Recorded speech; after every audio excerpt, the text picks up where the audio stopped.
des patients, des fois, qui avalent leur couronne ou qui avalent certains trucs, puis ça finit par sortir de l'autre côté.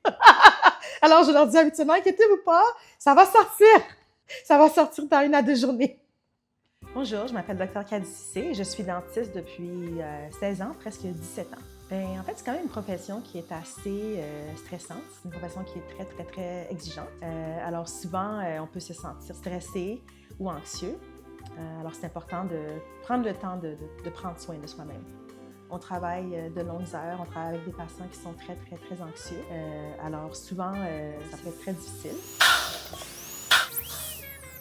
Bien, c'est sûr qu'on arrache quand même encore beaucoup de dents, mais la dentisterie, c'est pas juste arracher les dents. On fait des plombages, on fait de l'orthodontie, on fait des couronnes, on fait des ponts, on remplace les dents aussi qui manquent. Alors, c'est pas juste arracher des dents. Oui, les techniques en médecine dentaire ont beaucoup évolué. D'ailleurs, en tant que dentiste, on fait plus que 90 heures de formation continue à tous les 3 ans parce que les temps changent. Et puis maintenant, bien, il y a beaucoup de caméras digitales. Alors, il y a beaucoup d'anciennes techniques qu'on ne fait plus.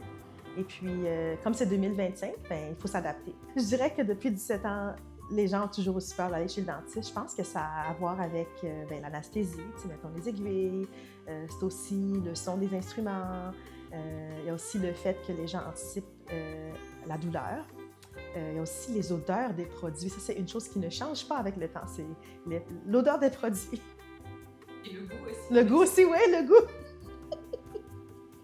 Les goûts amers. Si c'est pas amer, c'est pas un produit qu'on utilise en médecine dentaire. Alors, si les patients ont une dent en particulier qui leur font mal ou si ils ont besoin de quoi que ce soit, il faut vraiment l'exprimer au dentiste parce que le dentiste, à la fin, oui, le dentiste a fait ses études, mais le dentiste n'est pas un mind reader. Alors, c'est une communication, ça va des deux bords. Est-ce que vous faites exprès, les dentistes, de poser des questions alors qu'on ne peut pas parler quand on est assis? Non, on ne fait pas exprès. Des fois, je dirais qu'on oublie. Mais souvent, moi, je pense qu'on pose des questions pour distraire le patient. C'est-à-dire, mettons, avant de juger un patient, des fois, je pose des questions juste pour que le patient pense à autre chose. Mais la plupart des patients savent exactement ce qu'on fait. Mais non, on ne fait pas exprès pour poser des questions quand les patients ont la bouche ouverte.